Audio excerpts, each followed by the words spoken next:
Hi geniuses, welcome to the channel Science Wizard. This channel is all about the science subject of class 6, 7th, 8th, 9th and 10th physics and chemistry.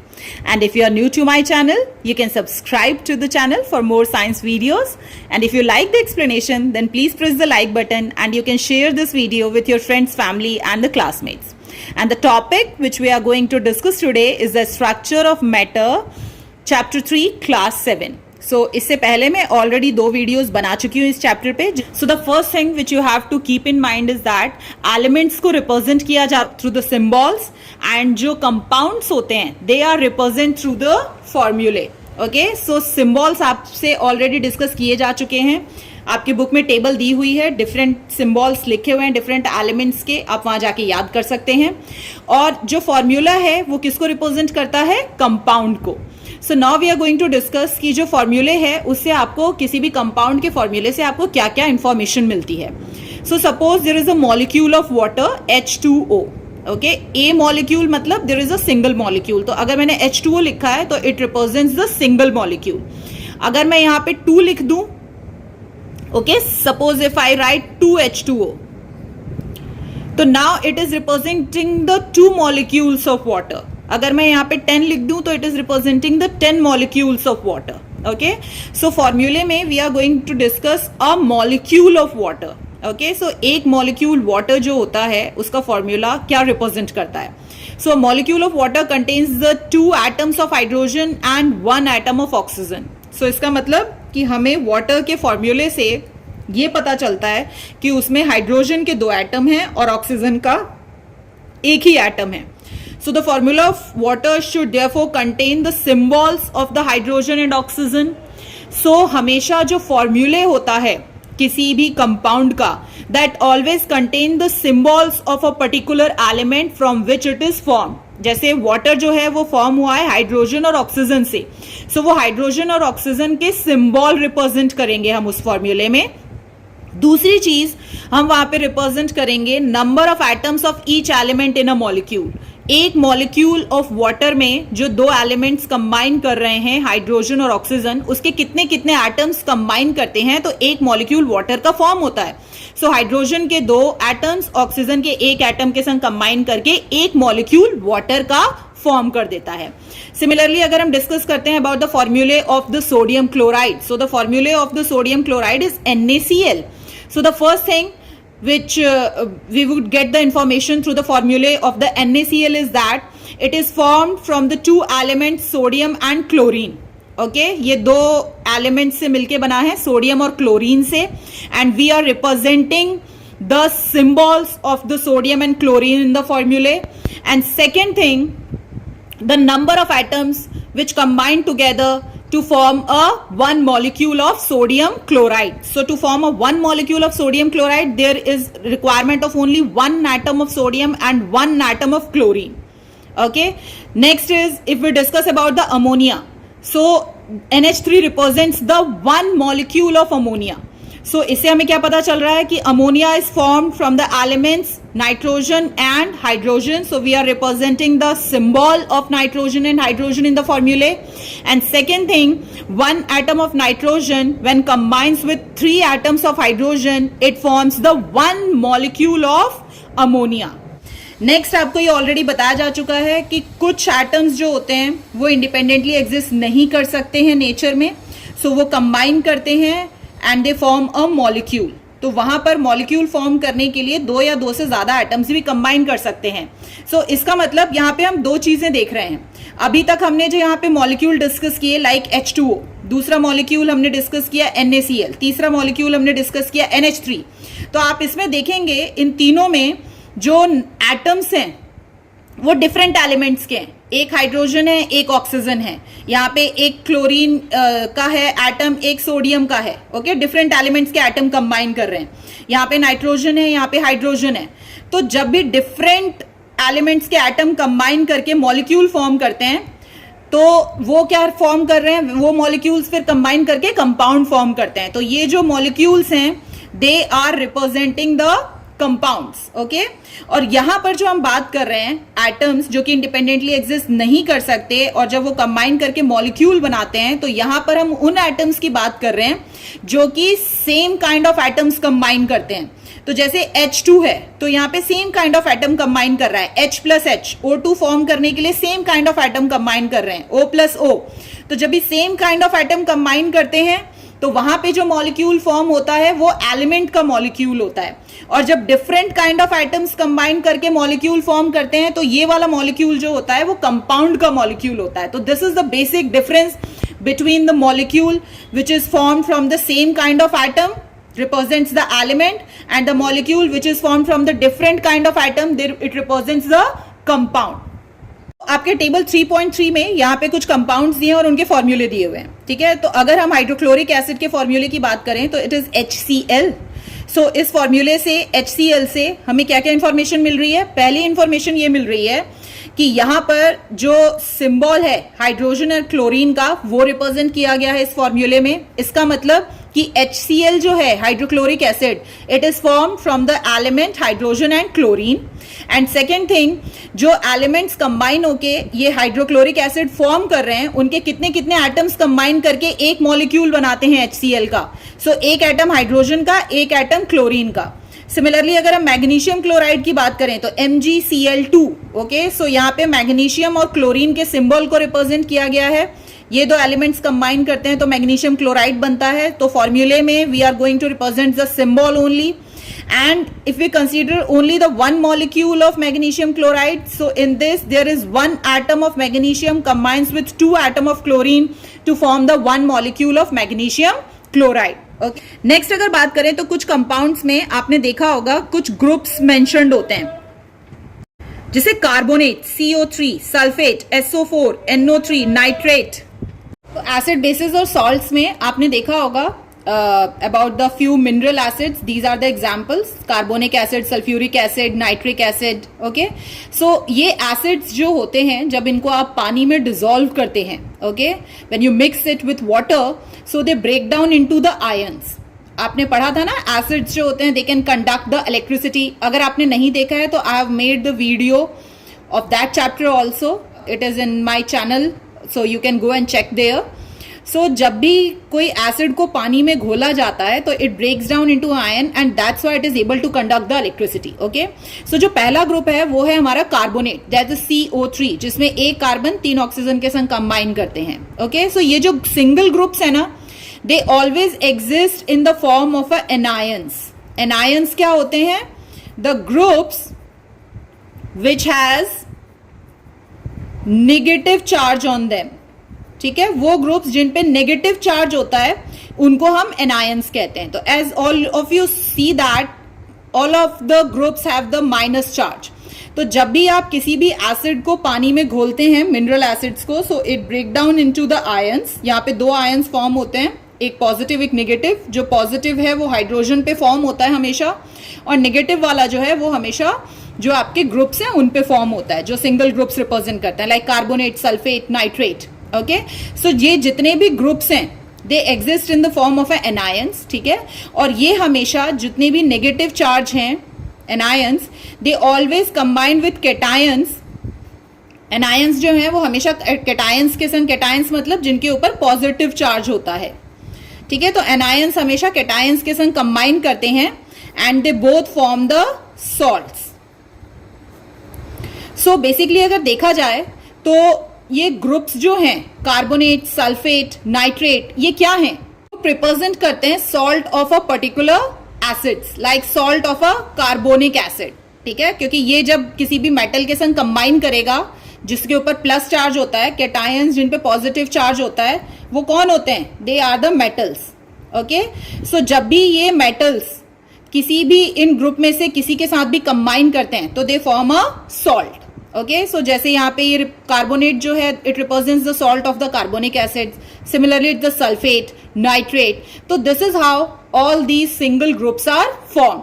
And हमेशा याद रखिएगा they represents the anion, they always exist in the anion form, they have a negative charge. You can see यहाँ पर sodium carbonate, okay. What is the formula of that? Na2CO3। सो यहाँ पे जो sodium है this is the metal, and when it combines with carbonate, it forms the salt of the carbonate. Okay. Next one is the copper sulfate. So copper is the metal. Okay. Ammonium is the non-metal. This is the exception which you have learnt in the acid, bases and salt. Okay. So generally जितने भी metals होते हैं, when they combine with these single groups, okay, anions के form में जो exist करते हैं, they form the salt of that particular group, like Na2CO3, CuSO4, CuNO3, and by the exchange of valencies, you can write the formula of a particular compound. Next thing we are going to discuss about the atomicity. What is atomicity? So atomicity का definition क्या है? The number of atoms present in a molecule of an element is known as its atomicity. सबसे पहले number of atoms जो कि present होते हैं किसमें? In a molecule of an element. मतलब किसी भी element के एक molecule में जितने भी atoms present होते हैं वो उसकी atomicity को represent करता है. So आपने देखा है N2. Okay, N2 is representing the one molecule of nitrogen element. Okay, अगर मैं इसके आगे 2 लगा दूं लेफ्ट हैंड साइड में तो यहाँ पे 2 molecules हो जाएंगे N2 के. ठीक है, पर यहाँ पे एटोमिसिटी में what we have to consider a molecule of an element. Okay, so N2 is representing the one molecule of an element. तो किसी भी एलिमेंट के एक मॉलिक्यूल में जितने नंबर ऑफ एटम्स होते हैं वो उसकी एटोमिसिटी होती है. सो यहां पर अगर देखें तो एक मॉलिक्यूल ऑफ नाइट्रोजन में कितने एटम्स है नाइट्रोजन के? 2. So what is the atomicity of nitrogen? 2. Similarly oxygen में देखेंगे तो O2 is representing the one molecule of oxygen element. So कितने एटम्स हैं O2 में? ओके, 2. सो O2 की एटोमिसिटी क्या हो गई? 2. Similarly with the chlorine, similarly with the hydrogen भी आपने देखे डाई एटॉमिक मॉलिक्यूल. डाई मतलब 2, ठीक है, जिनकी एटोमिसिटी 2 होती है. तो H2, O2, Cl2, इन सब में क्या होता है? एक मॉलिक्यूल में उस पर्टिकुलर एलिमेंट के there are 2 atoms. So that's why they are called the diatomic. ठीक है, बट आपसे ऑलरेडी बताया जा चुका है कि कुछ एटम्स जो होते हैं एलिमेंट्स के वो इंडिपेंडेंटली भी एग्जिस्ट कर सकते हैं. ठीक है, वो किसी और एटम के संग कंबाइन नहीं करते इंडिपेंडेंटली एग्जिस्ट करने के लिए, like helium and neon. So यहाँ पे आप देखेंगे कि this is representing the one molecule of helium. So यहाँ पे हीलियम के कितने एटम्स हैं? There is only 1 atom. ठीक है, यहाँ पे नियॉन के कितने एटम्स हैं? There is only 1 atom. और इनका एक एक एटम क्यों एग्जिस्ट कर सकता है? बिकॉज ये एटम्स जो हैं ये इंडिपेंडेंटली एग्जिस्ट कर सकते हैं नेचर में, ये स्टेबल होते हैं. वो एग्जिस्ट नहीं कर सकता है नेचर में, ये अनस्टेबल होते हैं. तो in order to become stable they combine with other atom of the same kind and they form a molecule. ठीक है, तो that's why they exist as a H2, N2 and Cl2. इन elements की बात करें जो कि इंडिपेंडेंटली एग्जिस्ट कर सकते हैं नेचर में, तो उनके एटम्स जो हैं वो इंडिपेंडेंटली एग्जिस्ट करते हैं नेचर में, जैसे हीलियम, नियॉन. तो यहां पर क्योंकि इसका एक ही एटम इन्वॉल्व है तो मोनो का मतलब होता है 1. ओके, सो हीलियम और नियॉन जो है they are the example of the monoatomic elements, क्योंकि इनका सिंगल एटम भी इंडिपेंडेंटली एग्जिस्ट करता है नेचर में. So in this table, as you can see that the elements name are given, their atomicity is given and their formula is given. ठीक है, तो किसी भी एलिमेंट के आपको बस ये चेक करना है कि जो फॉर्मूला दिया गया है क्या वो फॉर्मूला उसके एक मॉलिक्यूल को रिप्रेजेंट कर रहा है. अगर वो एक मॉलिक्यूल को रिप्रेजेंट कर रहा है तो आपको सिर्फ क्या करना है, उसमें नंबर ऑफ एटम्स काउंट कर लेने हैं और वो उसकी एटॉमिसिटी हो जाएगी. अब ये आप कैसे पता करोगे कि वो जो फॉर्मूला आपको दिया हुआ है या जो सिंबल दिया हुआ है उसमें वो सिर्फ एक ही मॉलिक्यूल रिप्रेजेंट कर रहा है? तो हमेशा याद रखना, जो भी सिंबल दिया है उसके लेफ्ट हैंड साइड में जो भी नंबर लिखा होता है ना, वो number of molecules he represent करता है. जैसे He के लेफ्ट हैंड साइड में कोई नंबर नहीं है तो 1 है. यहां पे इन सब के देखो आप लेफ्ट हैंड साइड में कोई नंबर नहीं लिखा. So all these are representing the one molecule of that particular element. Okay, अगर यहां पे मैं 2, 3, 5 लिखती जाऊं तो वहां पे वो 2, 3, 5 मॉलिक्यूल्स रिप्रेजेंट करेंगे. बट एटोमिसिटी को कैलकुलेट करने के लिए you need only one molecule of a particular element. Okay, so अगर हीलियम की बात करें तो इसके एक मॉलिक्यूल में यहाँ पे हीलियम में H ही है, बस एक ही एटम है तो 1 हो गया. यहाँ पे H जो है वो रिप्रेजेंट कर रहा है इसका symbol. And what is the formula of the hydrogen is H2. तो H2 is representing the one molecule of hydrogen. So इसमें कितने एटम्स हैं? 2. तो इसीलिए इसकी एटॉमिसिटी हो गई 2. सिमिलरली ऑक्सीजन, नाइट्रोजन, क्लोरीन के साथ. फॉस्फोरस की बात करें तो फॉस्फोरस का एक मॉलिक्यूल जो है वो P4 है उसका फॉर्मूले. ठीक है, तो यहाँ पे एक मॉलिक्यूल में कितने नंबर ऑफ एटम्स है फास्फोरस के? 4, तो इट्स एटॉमिसिटी इज 4। सल्फर की बात करें तो सल्फर का एक मॉलिक्यूल रिप्रेजेंटेटेड होता है बाय S8, ठीक है, तो यहां पर इसके एक मॉलिक्यूल में 8 एटम्स है सल्फर के, तो the atomicity is 8। So like this you can easily calculate the atomicity of any particular element. बस एक ही चीज ध्यान रखना, एक मॉलिक्यूल होना चाहिए। अगर बात करें what information does the formula give, तो वाटर जो है that is made up of 2 elements, hydrogen and oxygen. Okay, so formula से किसी भी कंपाउंड के हमें क्या पता चलता है कि कौन कौन से टाइप्स ऑफ एलिमेंट्स हैं जो कि वो कंबाइन करते हैं तो वो पर्टिकुलर कंपाउंड फॉर्म होता है। जैसे वाटर को फॉर्म करने के लिए hydrogen and oxygen are the elements which combine together to form that one molecule of water. Okay, और एक मॉलिक्यूल जो होता है वाटर का, okay, single molecule of H2O means H2O। So one molecule of water always contains the 2 atom of hydrogen and 1 atom of oxygen. Okay, सो इससे हमें पता चलता है कि किसी भी कंपाउंड के एक मॉलिक्यूल में फॉर्मूला से हमें ये पता चलता है कितने नंबर ऑफ एटम्स कंबाइन करते हैं to form the one molecule of that particular compound. And next H2 represents the one molecule of water, जैसा मैंने आपको बताया। If you want to increase the number of molecules of that particular compound, तो आपको left hand side में वो number लिख देना है। जैसे अगर आप 2 मॉलिक्यूल्स रिप्रेजेंट करना चाहते हो H2O के, तो लेफ्ट हैंड साइड में यू हैव टू राइट 2। तो जो भी नंबर आप लिखेंगे to increase the number of molecule, वो हमेशा लेफ्ट हैंड साइड में लिखेंगे। राइट हैंड साइड में आपको फॉर्मूले में कोई भी चेंज नहीं करना है। 5H2O means represents the 5 molecule of water. So ये चीज बहुत अच्छे से याद होनी चाहिए आपको। Now we are going to discuss about the valency. Okay, क्योंकि किसी भी कंपाउंड के फॉर्मूले को लिखने के लिए we need 2 things. First one is the symbol of that particular element, and second thing is the valency. If we know about these 2 things, then we can write the formulae of any compound. Okay, so valency क्या होती है? So the valency of an element or a group. Okay, element तो पता ही है आपको, group कौन से हैं यहाँ पे? Carbonate, sulphate, nitrate, bicarbonate, hydroxides.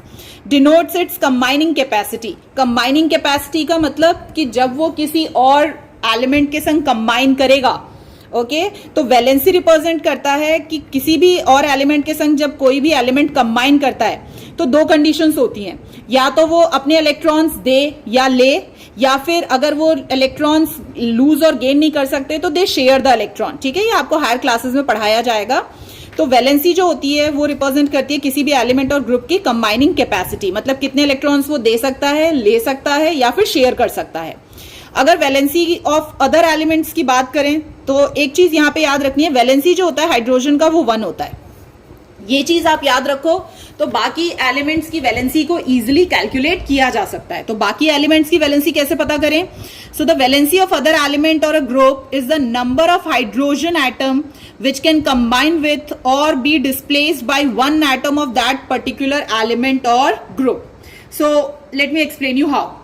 So यहाँ पे मैंने कुछ particular compounds के formula लिखे हुए हैं, ठीक है, like H2O water, H2S hydrogen sulfide, H2CO3 is the hydrogen carbonate, HCl is the hydrochloric acid, HNO3 is the nitric acid. ठीक है, सो हमने क्या पढ़ा कि हाइड्रोजन की वैलेंसी 1 होती है, ये आपको पहले से पता है, ये याद रखना है मतलब आपको।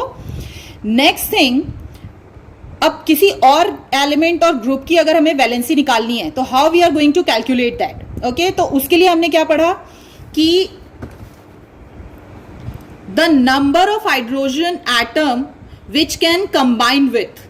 ओके, सो किसी भी एलिमेंट या ग्रुप की वैलेंसी क्या होगी? कितने नंबर ऑफ हाइड्रोजन उसके संग कंबाइन कर रहे हैं। ओके, सो अगर हम बात करें H2O की, ठीक है, तो हाइड्रोजन की वैलेंसी तो 1 होती है। अगर मैं ऑक्सीजन की वैलेंसी देखूं इसमें, if I take the valency of oxygen, तो ऑक्सीजन के संग कितने number of hydrogen atom combine कर रहे हैं? 2।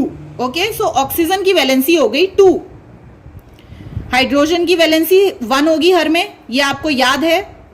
ओके, सो पहला तरीका हमने क्या सीखा कि जहां पे हाइड्रोजन प्रेजेंट है तो हमें क्या करना है कि जो भी अदर देन हाइड्रोजन जो भी दूसरा एलिमेंट या ग्रुप प्रेजेंट है, ठीक है, उसकी वैलेंसी निकालने के लिए हमें सिर्फ एक ही काम करना है, number of hydrogen atom count कर लो, कितने उसके संग कंबाइन कर रहे हैं, जितने हाइड्रोजन एटम उसके संग कंबाइन कर रहे हैं वो ही उसकी वैलेंसी हो जाएगी। जैसे अगर मैं सल्फर की बात करूं तो यहां पे सल्फर के संग कितने हाइड्रोजन कंबाइन कर रहे हैं, 2, तो सल्फर की वैलेंसी हो गई 2। ये हम वैलेंसी लिख रहे हैं यहां पे, we are writing the valency. Okay, अब यहां पे ये CO3 जो है this is the group, carbonate group. Okay, so carbonate में CO3 के संग कितने हाइड्रोजन है, 2, तो इसका मतलब इसकी वैलेंसी होती है 2। यहां पे अगर मैं क्लोरीन की बात करूं तो क्लोरीन के संग कितने हाइड्रोजन कंबाइन कर रहे हैं, 1, तो क्लोरीन की वैलेंसी हो गई 1। अगर मैं यहां पे NO3 ग्रुप की बात करूं, क्योंकि हमने अभी देखा ना एलिमेंट्स और ग्रुप दोनों ही कंबाइन करते हैं हाइड्रोजन के संग, सो अगर नाइट्रेट की बात करूं तो कितने हाइड्रोजन है, 1, तो नाइट्रोजन की वैलेंसी हो गई 1। तो कोई भी एलिमेंट और ग्रुप जिसके संग हाइड्रोजन अटैच है तो आपको बस ये करना है कि कितने नंबर ऑफ हाइड्रोजन एटम उसके संग अटैच्ड है वो काउंट कर लीजिए और वही उस दूसरे एलिमेंट और ग्रुप की वैलेंसी हो जाएगी। और दूसरा तरीका क्या है, number of hydrogen atom displaced, मतलब कितने हाइड्रोजन एटम डिस्प्लेस होते हैं, हटा दिए जाते हैं by 1 atom of that element और ग्रुप। ठीक है, कोई एलिमेंट या ग्रुप जो है वो कितने हाइड्रोजन एटम डिस्प्लेस करता है, ठीक है, वो उसकी वैलेंसी हो जाएगी। तो H2O की बात करें तो H2O के केस में यहाँ पे ऑक्सीजन के संग 2 हाइड्रोजन है और जब जिंक इसके संग कंबाइन कर रहा है तो ये फॉर्मूला फॉर्म हो रहा है ZnO। ठीक है, तो यहाँ पर ऑक्सीजन के संग कंबाइन करने के लिए जो जिंक है वो कितने हाइड्रोजन को डिस्प्लेस कर रहा है, 2। ओके, तो जो एलिमेंट या ग्रुप वो जितने number of hydrogen atom displace करता है, ओके, वो ही उसकी वैलेंसी हो जाती है। तो यहां पे जिंक जो है वो हाइड्रोजन के 2 एटम्स को डिस्प्लेस कर रहा है तो जिंक की वैलेंसी हो गई 2। ठीक है, यहां पर अगर हम देखें तो HNO3 में जो नाइट्रेट है उसके संग 1 हाइड्रोजन अटैच्ड है। ठीक है, बट अगर हम यहां देखें NaNO3 में तो जब ये नाइट्रेट किसी और एलिमेंट के संग कंबाइन कर रहा है लाइक सोडियम, ठीक है, तो हमें क्या कैलकुलेट करना है कि यहाँ पे HNO3 में जब वो फॉर्म करता है और वही सेम एलिमेंट और ग्रुप जब किसी और एलिमेंट के संग कंबाइन करता है बेसिकली, तो वो कितने हाइड्रोजन डिस्प्लेस कर रहा है। तो यहाँ पे देखेंगे आप, सोडियम जो है वो 1 हाइड्रोजन को डिस्प्लेस कर रहा है, तो यहाँ पे सोडियम की वैलेंसी हो गई 1। अगर मैं यहां बताऊं H2SO4 and CuSO4, okay, so यहां पर कॉपर कितने हाइड्रोजन को डिस्प्लेस कर रहा है टू फॉर्म CuSO4, यहां पे ये 2 हाइड्रोजन को डिस्प्लेस कर रहा है, तो कॉपर की वैलेंसी हो गई 2। So like this there are 2 methods to calculate the valency. The first method is कि कितने नंबर ऑफ हाइड्रोजन एटम उस पर्टिकुलर एलिमेंट और ग्रुप के संग कनेक्टेड है तो वो उसकी वैलेंसी हो जाएगी, और नहीं तो दूसरा आप क्या कैलकुलेट कर सकते हो, तो number of hydrogen atom displaced by that 1 atom of that particular element और ग्रुप, वो भी उसकी वैलेंसी हो जाएगी। ठीक है, दूसरी चीज बहुत इंपॉर्टेंट है यहाँ पे, ये याद रखना कि हमने डिस्कस किया था ना, कुछ एटम्स जो होते हैं दे can exist independently in nature, तो ये जो है हीलियम, नियॉन, क्रिप्टॉन, ये बिल्कुल कंबाइन नहीं करते क्योंकि इनकी वैलेंसी 0 होती है। क्यों 0 होती है? क्योंकि they are stable and they can exist independently in nature, उनको जरूरत ही नहीं है किसी और के संग कंबाइन करने की। तो ये जो एलिमेंट्स होते हैं इनकी वैलेंसी 0 होती है। अदर देन दैट सबकी वैलेंसी 1, 2, 3 में वेरी कर सकती है। और कुछ जो एलिमेंट्स होते हैं दे show the variable valency. Variable valency का मतलब होता है कि एक से ज्यादा वैलेंसीज भी शो करते हैं। तो वो एलिमेंट जो कि एक से ज्यादा वैलेंसी शो करते हैं वो कंसीडर्ड होते हैं as the variable valency. Variable means change होती रहती है वैलेंसी उनकी। ठीक है, ऐसा क्यों होता है? You are going to study it in higher class. Now the next we are going to discuss how to write a formula of a particular compound. ठीक है, तो फॉर्मूले लिखने के लिए you only require 2 things. The first is the symbol of the element और group it is made up of. जो भी वो कंपाउंड जो बन रहा है, ठीक है, वो किन किन एलिमेंट से के कॉम्बिनेशन से बन रहा है, उनके सिंबल आपको याद होने चाहिए। और दूसरा, उन एलिमेंट्स और ग्रुप की वैलेंसीज पता होनी चाहिए। So you can easily write the फॉर्मूले ऑफ दैट। ओके, सो ये जो टेबल है 3.8 it is very very important. इसमें आपको सारे एलिमेंट्स के नाम, उनके symbols and their valencies are given. Okay कुछ जो हैं वो एक से ज़्यादा वैलेंसीज भी शो कर रहे हैं यहाँ पे, और बाकी जो होते हैं वो एक एक ही वैलेंसी शो करते हैं। सो ये आपको बहुत अच्छे से याद होनी चाहिए अगर आपको फॉर्मूला लिखना सीखना है तो। So suppose we have to write the फॉर्मूले of H2O water. Okay so पहली चीज मुझे पता होनी चाहिए कि अगर मुझे ये H2O का फॉर्मूला लिखना है, ठीक है, तो उसके लिए the first thing which I should know the symbols of the elements और groups from which it is formed. ठीक है, तो अगर वाटर की बात करें तो वाटर जो होता है वो किन किन एलिमेंट से मिलके बना है, हाइड्रोजन एंड ऑक्सीजन। तो पहली चीज मैंने ये फिगर आउट कर ली कि भाई मुझे फॉर्मूला लिखना है अगर वाटर का, तो मुझे ये पता है वाटर जो होता है वो हाइड्रोजन और ऑक्सीजन से मिलके बनता है, तो उनका सिंबल लिख लिया मैंने। Second thing, I have to write the valency of those elements और ग्रुप्स। उन एलिमेंट्स और ग्रुप्स की मुझे वैलेंसी पता होनी चाहिए। तो मैं क्या करूंगी, ये हाइड्रोजन लिया मैंने, उसके नीचे हाइड्रोजन की वैलेंसी 1, ऑक्सीजन लिखा मैंने, ऑक्सीजन के नीचे उसकी वैलेंसी 2।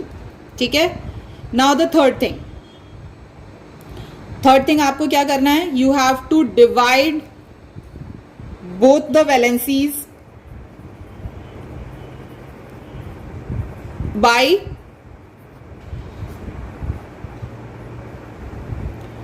Common factor. ठीक है, तो यहां पर आपको ये जो दो वैलेंसीज हैं इनके बीच में you have to find a common factor. क्या कोई एक ऐसा नंबर है जिससे ये दोनों ही नंबर डिविजिबल हैं?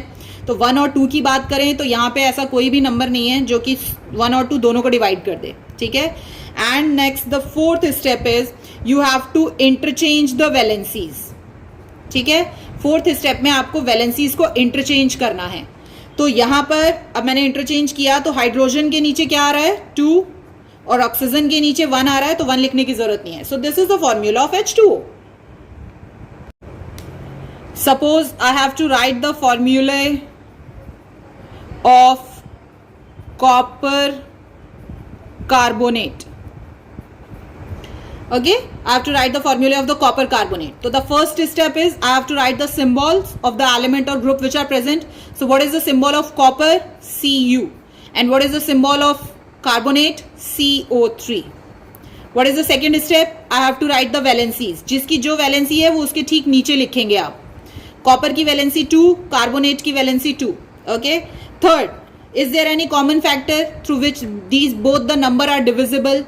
Yes. 2 से दोनों ही डिवाइड हो सकते हैं। सो यहां पे भी आ गया 1, यहां पे भी आ गया 1। ओके, सो इस सिंपलेस्ट फॉर्म में लाके then we have to interchange the valencies. So 1 लिखने की जरूरत नहीं है, so the formula is CO3। Third, we are going to write the फॉर्मूले of ammonia. Okay, so ammonia के फॉर्मेशन के लिए 2 एलिमेंट्स लगते हैं। First one is the nitrogen, second one is the hydrogen. I have written the symbols of both the elements. Second में मुझे क्या करना है, उनकी वैलेंसीज लिखनी है उनके नीचे। नाइट्रोजन की वैलेंसी होती है 3, हाइड्रोजन की वैलेंसी होती है 1।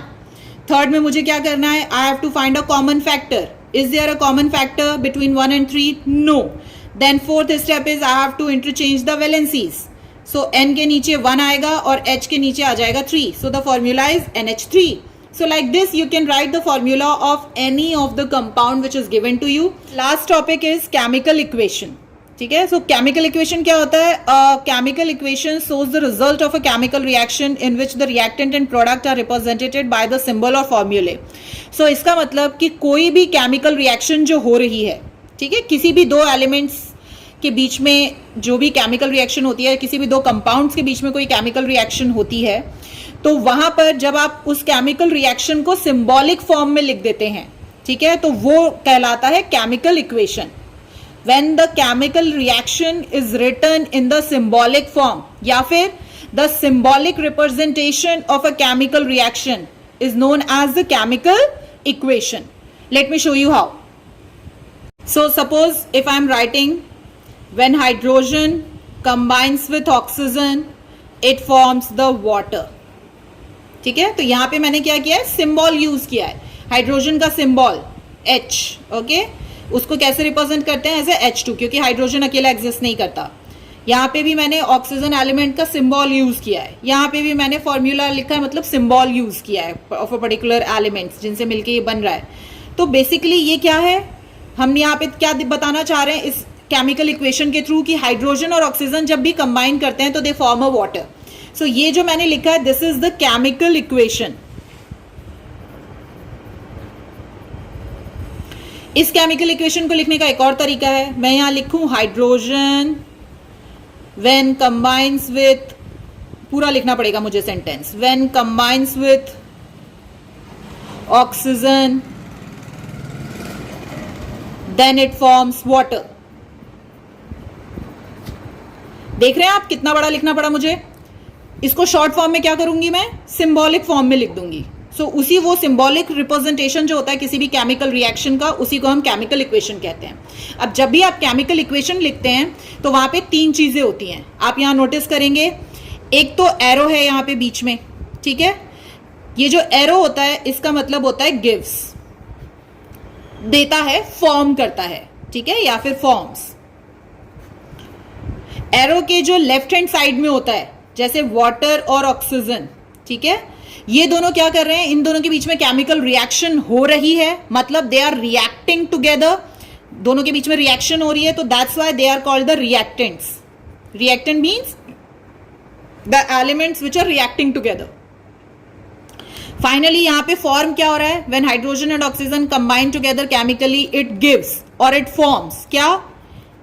वाटर। सो जो भी फॉर्म होता है उसको हम कहते हैं प्रोडक्ट, ठीक है। तो केमिकल इक्वेशन में लेफ्ट हैंड साइड में रिएक्टेंट होता है जिसको आप कैपिटल आर से रिप्रेजेंट करते हैं, बीच में आता है एरो गिव्स और राइट हैंड साइड में आता है प्रोडक्ट पी, ओके। सो ये होता है आपका केमिकल रिएक्शन। और यहां पे प्लस क्यों लिख लें? Plus means they both are reacting together, they both are combining together, okay, to form this one molecule of water.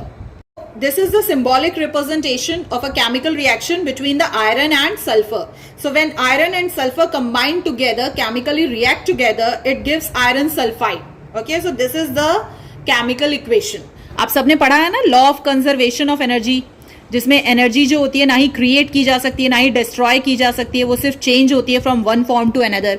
तो उसी ढंग से एक और लॉ होता है, that is law of conservation of mass, ठीक है। Law of conservation of mass क्या कहता है कि जो मास रिएक्शन से पहले होगा, आफ्टर द रिएक्शन मास बिल्कुल सेम होगा। इसका मतलब क्या है कि अगर 2 ग्राम हाइड्रोजन 1 ग्राम ऑक्सीजन के संग कंबाइन करता है तो यहां पर जो वाटर फॉर्म होगा that is always equal to 3 gram, मतलब the total mass of the reactant is always equal to the total mass of the product, okay.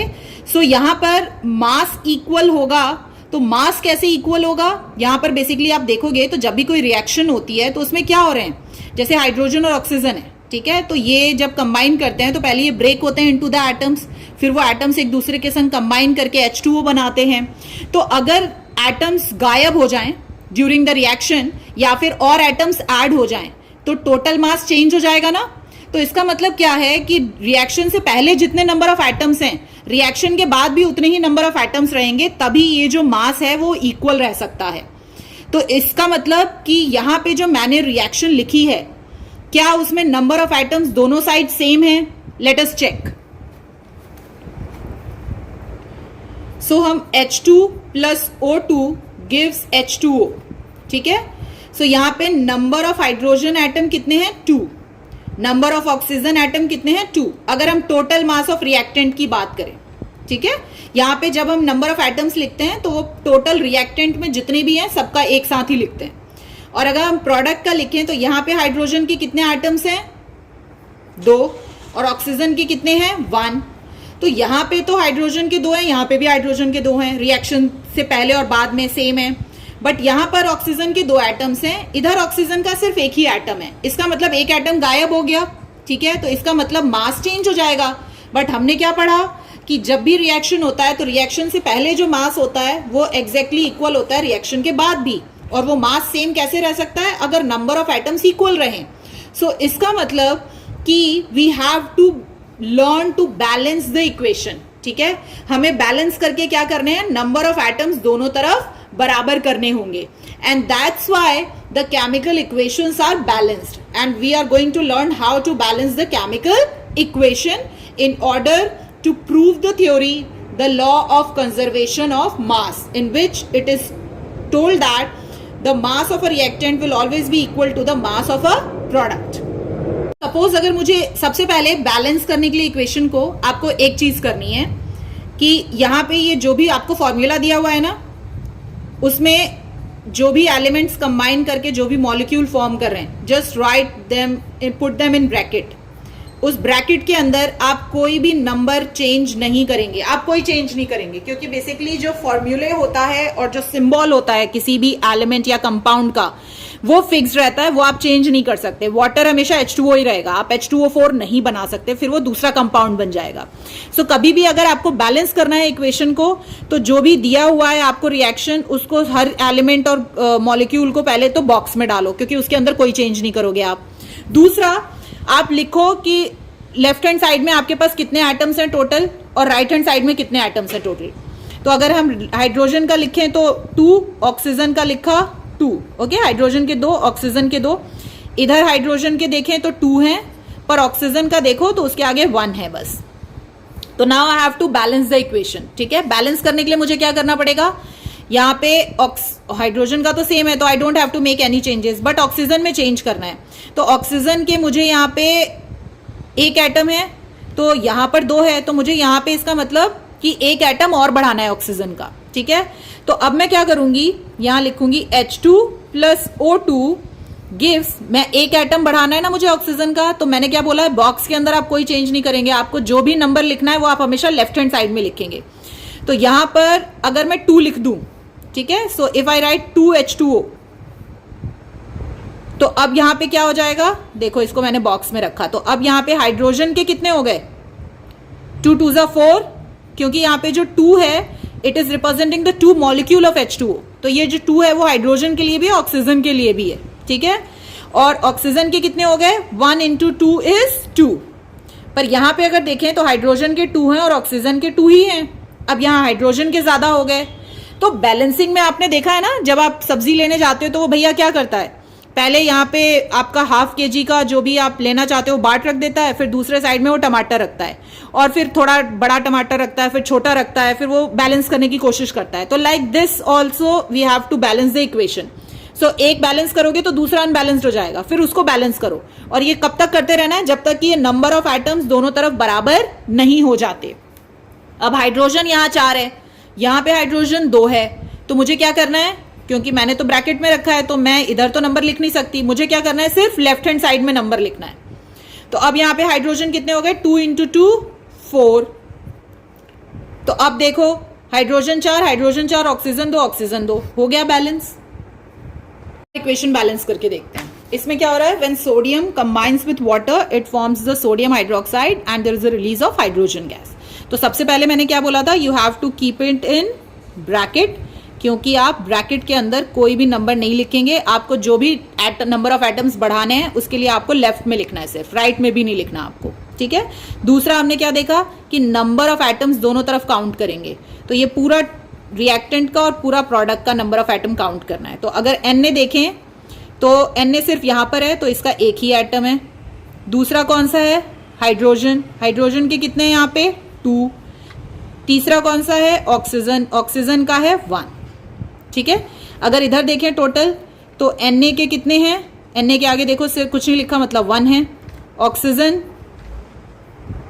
Sorry oxygen उसके सामने लिखते हैं, यहाँ हाइड्रोजन लिखेंगे. ऑक्सीजन के कितने हैं, यहाँ पे एक ही ऑक्सीजन है, यहाँ कोई ऑक्सीजन नहीं है, तो 1. हाइड्रोजन के अगर काउंट करेंगे तो अब यहाँ पे देखो, जब हम प्रोडक्ट के साइड का काउंट कर रहे हैं ना, तो जितने भी हाइड्रोजन हो और वो कहीं भी हो, सब एक ही जगह काउंट करके लिखने हैं हमें, क्योंकि हमें तो नंबर ऑफ एटम बैलेंस करना है. तो आप देखेंगे NaOH में 1 हाइड्रोजन है और H2, तो 2 और 3 हाइड्रोजन हो गए हमारे पास यहाँ पे. अब नाउ जब भी बैलेंसिंग करना है ना, तो एक चीज याद रखना, जिसका नंबर ऑफ एटम सबसे ज्यादा होगा सबसे पहले उसे बैलेंस करना है आपको. तो सोडियम तो सेम है, हाइड्रोजन यहाँ 2 है, यहाँ 3 है, और ऑक्सीजन भी सेम है, तो इसका मतलब हाइड्रोजन ही इम्बैलेंस्ड है, we have to balance it. तो हाइड्रोजन को बैलेंस करने के लिए इधर 3 है तो मुझे इधर भी 3 करने पड़ेंगे, ठीक है। अब हाइड्रोजन कहाँ है, यहाँ पर है हमारा। अब यहाँ पे 3 तो नहीं कर सकती मैं, क्योंकि अगर मैं यहाँ 1 लिखूंगी तो 1 इंटू 2 हाइड्रोजन 2 ही रखेंगे, और अगर मैं यहाँ 2 लिखूंगी तो हाइड्रोजन 4 हो जाएंगे, तो मुझे वही करना पड़ेगा। आई don't have any other option, तो आई राइट 2 हियर। तो यहाँ पे मेरे हाइड्रोजन कितने हो गए, 4, और ऑक्सीजन भी चेंज हो जाएंगे फिर, क्योंकि 2 इंटू 1 ऑक्सीजन भी हो गया मेरा 2, ठीक है। अब यहाँ पर आप देखोगे तो हाइड्रोजन, फिर से हाइड्रोजन यहाँ ज़्यादा हो गए, अब यहाँ ऑक्सीजन भी ज़्यादा हो गया। अब फिर से मैं इधर बैलेंस करती हूँ, ठीक है। अब मुझे इधर बैलेंस करने के लिए क्या करना है, हाइड्रोजन तो 3 हैं, ठीक है, यहाँ पे 4 हैं। अब यहाँ पे 4 हाइड्रोजन करने के लिए और 2 ऑक्सीजन करने के लिए मेरे पास एक ही ऑप्शन है, ठीक है। अब यहाँ पे देखो हाइड्रोजन और ऑक्सीजन दोनों बढ़ाने हैं ना, तो यहाँ पे ज़्यादा अच्छा ऑप्शन क्या है, यहाँ पे अगर मैं मान लो H2 के आगे 2 लिखती हूँ तो सिर्फ हाइड्रोजन बढ़ेगा, ऑक्सीजन नहीं बढ़ेगा। तो मैं यहाँ पे क्या करती हूँ, ऑक्सीजन 2 करने हैं मुझे, तो मैं यहाँ पे 2 लिख देती हूँ। तो अब यहाँ पे देखोगे तो सोडियम कितने हो गए, 2, 1 इंटू 2। ऑक्सीजन देखोगे तो कितने हो गए, 2। हाइड्रोजन कितने हो गए, यहाँ पे 2 और 2, तो यहाँ पे भी 1 हो गया, 4, ठीक है। अब यहाँ पे देखो ऑक्सीजन बराबर हाइड्रोजन बराबर, सोडियम बच गया। अब तो यहाँ पे सोडियम 2 है, यहाँ सोडियम 1 है, तो मुझे क्या करना है, यहाँ पे भी 2 लगा देती हूँ मैं। तो अब यहाँ पे भी सोडियम 2 हो गए, तो हो गई मेरी इक्वेशन बैलेंस्ड। जितने सोडियम इधर हैं उतने इधर हैं, हाइड्रोजन जितने इधर हैं उतने उधर हैं, ऑक्सीजन जितने इधर हैं उतने उधर हैं। तो बस बैलेंसिंग में एक ही चीज़ याद रखनी है आपको, बॉक्स में डालना है, बॉक्स के अंदर कोई चेंज नहीं करना, और जो भी नंबर ऑफ एटम बैलेंस करना है उसके लिए आपको लेफ्ट हैंड साइड में ही नंबर इंक्रीज करना है सिर्फ। और बैलेंसिंग में ऐसा होगा, एक बढ़ाओगे तो दूसरा कम हो जाएगा, दूसरा बढ़ाओगे तो तीसरा कम हो जाएगा, करते रहो जब तक कि पूरा बैलेंस नहीं हो जाता। ये प्रैक्टिस से आ जाएगा आपको।